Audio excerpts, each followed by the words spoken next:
Today I'm going to install a Wyze lock bolt on my door. This has a lot of cool features, as you can see on the box there listed out. One of my favorites is the fingerprint scanner, and then you've got the keypad as a backup. Let's open this up and take a look inside. So far I'm impressed with the package, with the design. I like how it looks, nice and clean, and I love how easy it is to open. To open it, just slide off that top cover. Then you'll need to cut the tape to open this cardboard box. You've made a wise choice. I agree. Looks like we've got the quick start guide here. So I'll open that up and show you all the instructions in that guide. This looks like something just to help us with if you needed to drill a hole in the door for the doorknob.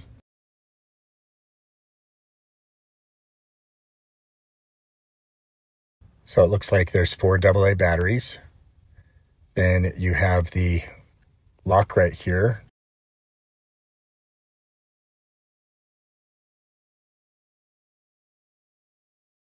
And there's the keypad with the thumbprint scanner or fingerprint scanner. And then there's the bolt if you need it. Here's a look at the keypad. I think it looks pretty slick. I like the feel of the buttons. This feels pretty nice too. It does feel a little lighter than the current one that I'm using, but hopefully it'll still be pretty secure. Here's the quick start guide. Let's take a look and you can kind of follow along, and if you need to, go ahead and just pause the video so you can zoom in and kind of take a look at this.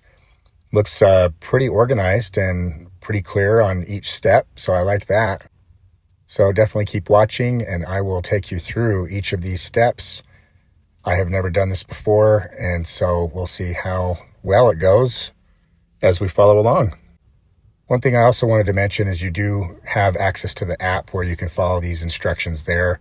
It's not as detailed from what I could tell, and so I think this is pretty useful just to follow each step here, but you definitely can skip ahead to take a look at the app instructions. So here you can see the steps on how to install the lock part, and then down here it talks about the lights, and there's a troubleshooting guide as well. So here's my old lock that I'm going to pull off. This is I think it's a quick set deadbolt system. It's worked out okay for us, but I don't like it doesn't have the fingerprint scanner, and it was connected into our Vivint system, which we have discontinued. And so I'm replacing it with the Wyze lock bolt. So I've got this bolt lock and I'm just putting it inside to test it out. Definitely want to do that to make sure that it fits. Looks like it works well. These are some other brackets that I just don't need, but you do want to pull the screws out of there and use that to screw this bolt on. Mine fit pretty nicely in the existing spot. You may have to do a little bit of cutting around it to make sure that it fits snug in your door. I think that looks pretty good.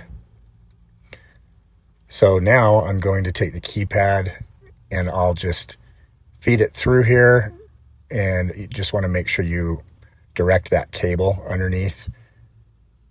That's going to plug into the other side, into the door lock itself.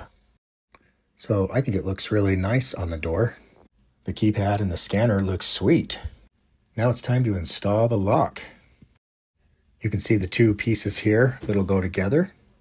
I just threaded this cord or cable here through the rectangle there, and then you can slightly place the screws in like that. And now I'm just going to tighten the screws down. Do this part carefully so you don't do it too tight or strip things out. Just get it snug. So I actually did leave it a little bit loose just so that I could make sure that both sides are straight. So make sure you look at the keypad side and then look at this side for the lock, where the lock's going to go, and just adjust that. Perfect. I think we've got it straight now. Here's the lock. You'll just want to pop that top cover off. So as you can see, it's pretty easy to get that off. And then you'll see there's a spot for the 4 AA batteries. I went ahead and put all 4 of them in and then went to install it on the door. and realized that the batteries were covering up the screw holes. So you'll want to make sure that you don't do that. Just hold off on putting the batteries in. Put this onto the door, and then you can screw that into the door, and then you'll see you can install the batteries after. So here I'm just twisting the lock to make sure that it's working right, that it's opening out and pulling back.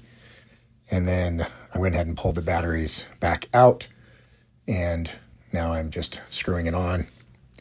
I had to use this simple screwdriver, a Phillips, to be able to fit it inside here. My power drill wouldn't work. Now I'm just putting the batteries back in since I did it a little too soon before.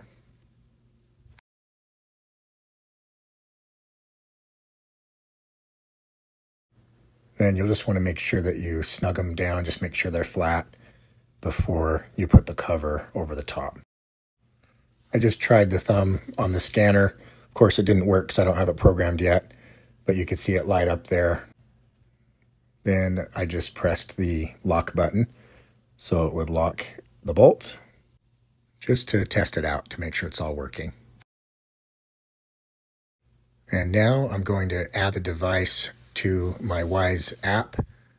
So here I'm just going to show you all the steps that I took to do that. And you'll notice that when you go to add the device, you will see these different steps here, which is what I was talking about before. So this just basically is showing you some of the steps. I just used all the instructions, like that quick start guide, because I felt like it was a little more detailed and helpful. But this is definitely something you could go through just to kind of get a feel of what to expect as you go through the process to install the lock. This is the part where you're going to pair the lock basically to the app. So it's going to just search for your Wyze lock bolt, and it uses Bluetooth instead of Wi-Fi. So that's one thing just to consider. If you wanted Wi-Fi, this is not the lock for you. I have found that the Bluetooth has worked great. But the difference is that you do have to be, I think, within at least 30 feet of the door lock if you want to be able to unlock it or lock it with your phone. So the Wi-Fi ones, you can actually lock and unlock when you're away from your house, which can be nice. So just consider that as well. Then you want to name the device. In this case, this is actually on my garage door, or the door that's leading out to my garage. So I just named it garage door. Of course, name it front door if it's your front. Basically, just give it a relevant name depending on what door you're installing it on. Then you can go through the steps here to create the door lock code, or like the keypad code. And then right here, I'm going through the steps to add a fingerprint. I decided to add my thumbprint for both hands and my pointer finger on both hands as well. Right here, it's just making you give consent, since it's going to be taking pictures of your fingerprint that it will then use to match when you put your finger on the scanner. So now you want to just program your fingerprint. So it's taking me through the steps here, just telling me to place my fingerprint on the scanner pad, similar to what you would do if you're programming your fingerprint like on an iPhone or another device that allows that. It just wants to scan every angle of your finger to make it as accurate as possible. So I got one done, and now I'm just going to move on to do the other. For this one, I'm doing the pointer finger, as I mentioned. And I have found this to be pretty useful to have both hands programmed, just because sometimes your hands are full and you need one or the other, depending on what you're holding. And so I would definitely recommend doing that as well. And then the other thing to note here is that for anyone in your house that you want to have fingerprint access, you're going to need to go through and add them as a user, and then you'll have to keep them there with you to make sure that they can scan their finger just like you are doing here with yours, just so that you have it programmed for that particular person. So I had to go through this process with each of my kids and with my wife. And once you do that, it's pretty sweet. It makes it really nice. Everyone can get in with using their fingers instead of having to type in the keypad. Here I am programming the auto lock feature. You can have it lock after 15 seconds or 30, 60, and even 5 or 15 minutes, which I think is kind of a cool option just to make sure that when you shut the door, it definitely will get locked at some point if you forget. And now I'm going to test out the door with my fingerprint. And so in just a second here, if you keep watching, you'll see the alert pop up right there. Garage door was opened, and it says the time. Garage door was closed. So that's basically me locking and unlocking the garage door, which I think is pretty nice to be able to get those alerts. So here I'm just going through more of the settings. You'll want to just spend some time looking at each of these to see what else you want to do.